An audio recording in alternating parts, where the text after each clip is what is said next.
பெரும்பான்மை இதுல கிடைக்கும்னு என்ன நம்பிக்கை உங்களுக்கு இருந்தது? அதான் இந்த மாதிரி உடஞ்சிருவாங்கன்னு.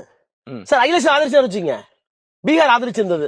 அவங்க என்னைக்கு கூடுதலா இடம் கிடைக்கும்னு நினைச்சு அகிலேஷ் ஆதரிக்கலாம் அப்படின்றது நம்பிக்கை. ஒண்ணும் இல்லைங்க, தென்னிந்தியாவை தவிர மீதி வடநாட்டில் இருக்கிற எல்லா கட்சிகளும், பிஜேபி அல்லாத கட்சிகளும் எண்ணிக்கை அடிப்படையில் தங்களுக்கு லாபம் என்று கருதி ஒன்றும் இல்லை, நாக்குப்பூச்சி போடுறோம்ல மீனுக்கு நாக்குப்பூச்சி போடுற மாதிரி இதை போட்டா மீன்லாம் வந்துடும் அப்படின்னு நம்பினாரு. ஆனா மீனை நாங்கள் போக பார்த்துக்கிட்டோம். அதான் இல்ல, அதை எப்படி முன்கூட்டியே கணிக்க முடிஞ்சது இது இந்த மாதிரியான ஒரு திட்டத்தோட அவங்க இருக்காங்க அப்படின்றது? சார் அவங்களுக்கு போதுமான எண்ணிக்கை இல்லை நாடாளுமன்றத்தில், ஆனா கொண்டு வர்றாங்க. என்ன நோக்கம்?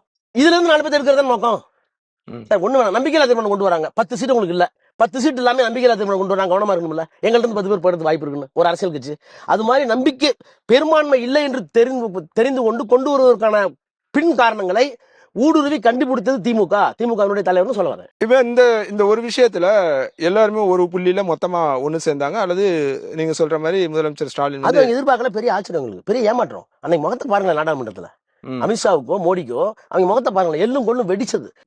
முதல்ல இந்த 10 ஆண்டு காலத்துல மிகப்பெரிய தோல்வியை உலகம் முழுக்க பார்க்கக்கூடிய ஒரு மிகப்பெரிய தோல்வியை அவர் சந்தித்தார்கள். இந்த தோல்வியை எதிர்பார்க்கல.